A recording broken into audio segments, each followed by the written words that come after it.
আসসালামু আলাইকুম শিক্ষার্থীরা, কেমন আছো তোমরা সবাই? আজকে আমি তোমাদের জন্য যারা ইংলিশ ভার্সন তাদেরও সুবিধা হবে এবং যারা বাংলা ভার্সন তারাও দেখলে বুঝবা। তোমাদের জন্য ২টা ম্যাথ প্রবলেম নিয়ে আসছি, যেটা আরকি প্রায়ই সব পরীক্ষায় আসে। এমসিকিউতে তোমাদের অনেক সময় দিয়ে দেয় বা তোমাদের অনেক সৃজনশীলেরও অনেক প্রশ্ন দিয়ে দেয় এবং অনেক সময় বিভিন্ন অ্যাডমিশন এবং চাকরির পরীক্ষাতেও আসে। সেরকম একটা সমস্যা ২টা সমস্যা নিয়ে আসছি। তোমরা দেখো এখানে কি বলেছে, if x equals to √3 plus √2 then x plus 1/x equals to what? আচ্ছা, তাহলে এখন আমরা কি করব? এক্স এর মান ভ্যালু দেওয়া আছে, এবার আমার এক্স প্লাস 1/x এর ভ্যালু প্রয়োজন। তাহলে আমরা সলিউশন করি প্রথমে। নাম্বার ওয়ান, গিভেন কি দেওয়া আছে আমার এখানে, এক্স ইকুয়ালস টু √3 প্লাস √2। তাহলে আমরা এক্স ইকুয়ালস টু এত, তাহলে আমরা ওয়ান বাই এক্স এর ভ্যালু বের করতে পারি না? সেটা কি? এক্স ইকুয়ালস টু যদি এত হয় তাহলে 1/x ইকুয়ালস টু 1/√3 প্লাস √2 না?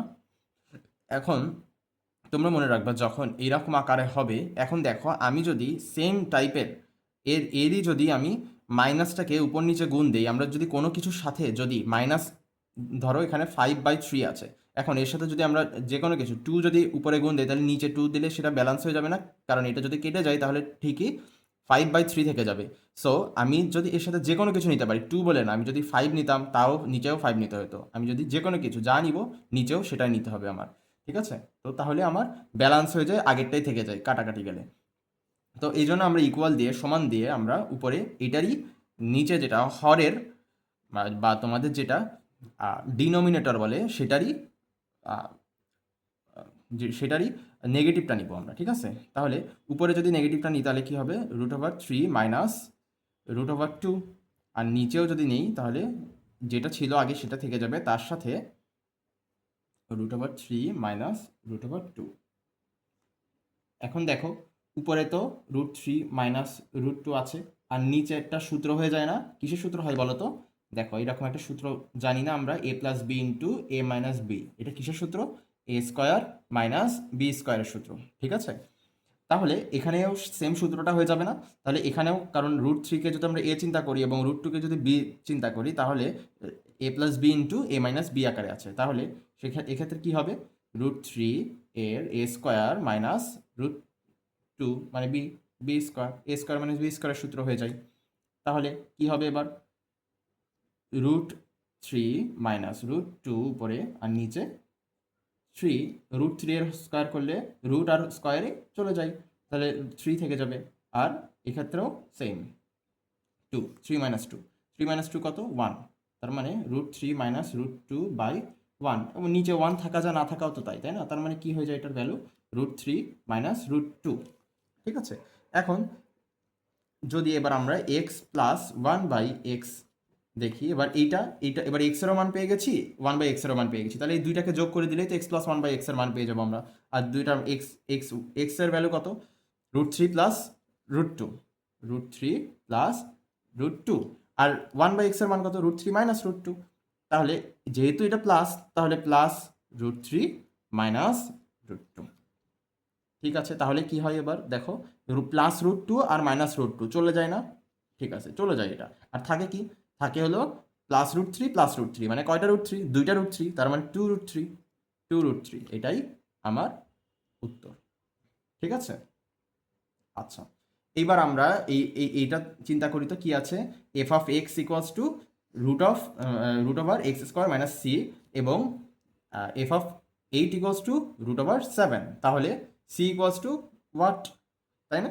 আচ্ছা, আমরা এখানে একটা ফাংশন দেওয়া আছে √x² মাইনাস সি। তাহলে √x² মাইনাস সি, এখানে যদি এক্স এর জায়গায় যদি আমরা 8 বসাই, তাহলে আমরা এইখানেও এক্স এর জায়গায় 8 বসে যাবে না? তাহলে এফ অফ 8 আসবে না? তাহলে ওইটাই ইকুয়ালস টু সি হবে। তাহলে আমরা দেখি অঙ্কটা কিভাবে করা যায়। ওকে, দেখো 2 নম্বর, এখানে গিভেন কি দেওয়া আছে? F of x equals to √x² minus c. আর একটা ইনফরমেশন দেওয়া আছে, এফ অফ 8 ইকুয়ালস টু 7। তাহলে আমার ভ্যালু বের করতে হবে সি ইকুয়ালস টু হোয়াট? ঠিক আছে? তাহলে আমরা কি করব ওখানে? Here f of x equals to √x² minus C. তাহলে আমরা এটা লিখতে পারি না এফ অফ এক্স এর জায়গায় যদি 8 লিখে দিই আমরা, তাহলে এই পাশে ফাংশন এক্স এর জায়গায় 8 হয়ে যাবে, তাহলে √8 স্কোয়ার মাইনাস সি। ঠিক আছে, এবার আমার এখানে বলা ছিল যে এফ অফ 8 ইকুয়ালস টু 7, তাহলে আমরা বলা যায় না যে এইটা ইকুয়ালস টু 7, তাহলে now √8 square minus C equals to 7, or root over যদি ওই পাশে চলে যাই তাহলে রুট ও পাশে চলে গেলে কি হয়ে যাবে, স্কোয়ার হয়ে যাবে।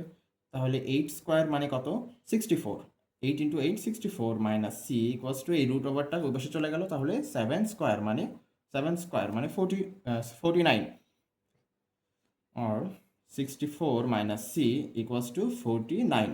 এইবার আমরা যদি সিকে ওই পাশে নিয়ে যাই আর 49কে এই পাশে নিয়ে আসি, তাহলে সিকে ওই পাশে নিয়ে গেলে প্লাস সি হয়ে যাবে, আর 49কে এই পাশে আসলে মাইনাস সি হয়ে যাবে, আর 64 মাইনাস 49 ওই পাশে ছিল, এই পাশে নিয়ে আসলাম, এই জন্য -49, আর সি ওই পাশে চলে গেলে প্লাস সি। ওকে, তার মানে সি সাইড চেঞ্জ করলেও তো একই জিনিসই থাকে, তাই না? সি ইকুয়ালস টু 64 মাইনাস 49 কত, 15। দ্যাট মিনস সি এর ভ্যালু 15। বুঝতে পেরেছ? এরকম আরও বিভিন্ন ধরনের কোনো সমস্যা থাকলে আমি তোমরা আমার কমেন্ট বক্সে কমেন্ট করো, আমি নতুন একটা ভিডিও করে দিব তোমাদের জন্য। এবং আমি চিন্তা করছি যে তোমাদের এসএসসি পরীক্ষার সামনে, তাই এসএসসি পরীক্ষার শর্ট সাজেশন ভিডিও আনার চেষ্টা করছি। তো তোমাদের যদি কমেন্ট বক্সে তোমরা লিখে পাঠাও যদি তোমাদের কোনো অধ্যায়ের উপর যদি ভিডিও চাও তোমরা, বা যে কোনো অধ্যায়ের উপর পুরো কঠিন লাগে তোমাদের কাছে, যে কোনো ভিডিও চাও তোমরা কমেন্ট করো আমি কমেন্ট বক্সের তোমাদের মতামত অনুযায়ী আমি তোমাদের জন্য ভিডিও আপলোড করব। ঠিক আছে, ধন্যবাদ সবাইকে।